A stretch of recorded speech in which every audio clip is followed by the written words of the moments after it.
James sir facts ആണ് പറയുന്നത്. James sir അല്ല, കഴിഞ്ഞ ആഴ്ച മാത്രമല്ല തന്നെ തിരുത്തിയിരുന്നു അത്. എനിക്ക് തോന്നുന്നു വിജയ, ആ. ഈ യഥാർത്ഥ മലയാള ടെലിവിഷനിൽ അതെ, ലോക നേതാക്കന്മാരുടെ പേരുകൾ പ്രോംപ്റ്ററിന്റെ സഹായമില്ലാതെ ഇത്രയും തെറ്റുകൂടാതെ പറയാൻ കഴിയുന്ന ഒരാൾ മാത്രമേ ഉള്ളൂ.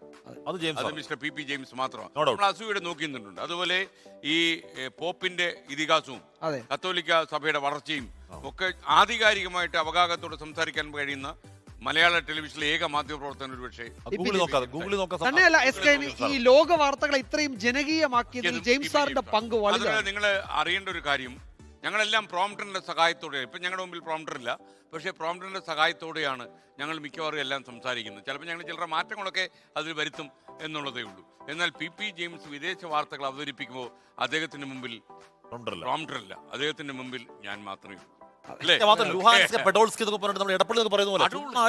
എന്നൊക്കെ പറഞ്ഞിട്ട് നമ്മൾ തന്നെ ഞെട്ടി നിൽക്കും. മാത്രമല്ല കുറച്ച് വർഷങ്ങൾ മുന്നേ നടന്ന കഥ ഉൾപ്പെടെയാണ് അദ്ദേഹം പറയുന്നത്. പിന്നെ അദ്ദേഹത്തിന് ഒരു കാര്യം കൂടെ, ഒരുപക്ഷെ UN സെക്രട്ടറി ജനറൽ സഞ്ചരിച്ചതിനേക്കാളും കൂടുതൽ രാജ്യങ്ങളിൽ അദ്ദേഹം സഞ്ചരിച്ചു, നേരിട്ടെത്തിയിട്ടുണ്ട്. 58 രാജ്യങ്ങളിൽ നേരിട്ട് സഞ്ചരിച്ചിട്ടുണ്ടെന്നാണ് കഴിഞ്ഞ വർഷം പറഞ്ഞത്. 62 പറഞ്ഞു. 62, ചിലപ്പോൾ ഒരു 4-5 രാജ്യം കൂടെ ചേർത്ത് കാണും.